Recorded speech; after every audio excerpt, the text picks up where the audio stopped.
wabarakatuh. Apa kabar anak-anakku sekalian? Masih kembali lagi bersama Pak Ipul di sini dan langsung saja pada kesempatan hari ini kita masih belajar tentang tematik yang mana pada minggu lalu kita masih belajar tentang mengenal alat pernapasan manusia. Nah, untuk kesempatan hari ini kita masih belajar tentang alat pernapasan, yaitu tentang mengenal penyakit atau gangguan alat pernapasan manusia. Di sini Pak Ipul nggak perlu panjang lebar, langsung saja simak slide-nya yang Pak Ipul jelaskan di setelahnya ya. Tolong simak baik-baik. Oke, silakan. Yang pertama, asma. Asma yaitu suatu penyakit berupa penyempitan pada saluran pernafasan. Gejalanya adalah asma dikenali dengan mengalami sesak napas dan saat mengeluarkan udara nafas disertai suara mengi atau suara tinggi. Adapun faktor-faktor yang menyebabkan asma adalah kelelahan, biasanya asap rokok, stres, dan aktivitas fisik yang berat. Untuk mengobati asma, biasanya digunakan beberapa alternatif obat-obatan asma, inhaler atau nebulizer.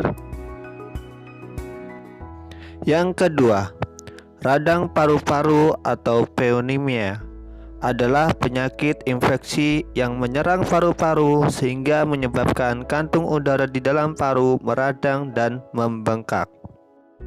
Penyakit ini biasanya disebabkan oleh paru-paru yang dipenuhi dengan air, cairan lendir atau nanah. Gejalanya biasanya flu, hanya biasanya durasinya lebih lama. Penyebabnya biasanya melalui penularan antar manusia pada saat lagi bersin. Pengobatannya pun ada beberapa macam, bisa melalui obat batuk, obat antivirus, obat penghilang rasa sakit, dan antibiotik. Yang ketiga, tuberkulosis atau TB merupakan suatu penyakit menular yang menyerang paru-paru. Penyakit ini biasanya disebabkan oleh bakteri yang bernama Mycobacterium tuberculosis. Gejalanya biasanya seperti merasakan batuk selama 3 minggu, nyeri dada, batuk disertai dahak atau darah. Cara pengobatan penyakit ini biasanya memerlukan kepatuhan penderita TB dalam mengkonsumsi obat yang diberikan oleh dokter.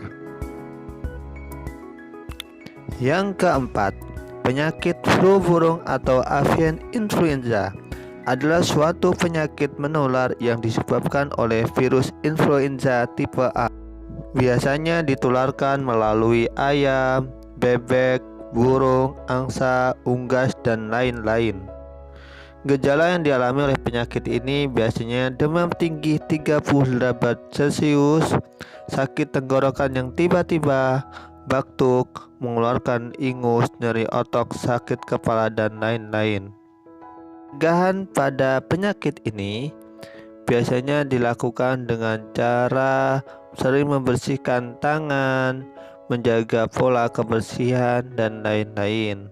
Dan pengobatannya harus dilakukan rawat inap di rumah sakit dalam ruangan isolasi untuk mendapatkan pengobatan dan perawatan yang sesuai dengan gejala dan obat antivirus. Oke anak-anakku sekalian, dari slide tersebut mungkin belum paham sepenuhnya ya. Nah, di situ kalian bisa langsung saja dibaca di buku tematiknya halaman 112. Semua sudah lengkap di situ. Dan langsung saja kita masuk ke latihan ya. Bentuk latihannya cukup siapkan di buku tulis ya, sambil latihan menulis atau tugas kalian dari 4 gangguan alat pernapasan tersebut ya. Dari keempat gangguan alat pernapasan tersebut silakan kalian rangkum. Yang pertama dari namanya, yang kedua dari penyebabnya, dan yang ketiga adalah gejalanya, keempat adalah cara mengobatinya, dan kelima adalah cara pencegahannya. boleh kalian acak, nggak apa-apa, yang penting masuk kriteria tersebut. Semakin lengkap semakin bagus. Dan untuk misalnya apabila ada informasi yang kurang jelas, kalian bisa baca di buku tematiknya yang Pak Ibu sebutkan tadi, yaitu di halaman 112 ya. Mungkin itu pelajaran kita hari ini, mudah-mudahan kita bisa ambil manfaatnya. Kurang lebihnya saya mohon maaf. Akhirul kalam, wassalamualaikum warahmatullahi wabarakatuh. Tidaklah Allah menurunkan penyakit kecuali Dia juga menurunkan penawarannya. Hadis riwayat Bukhari.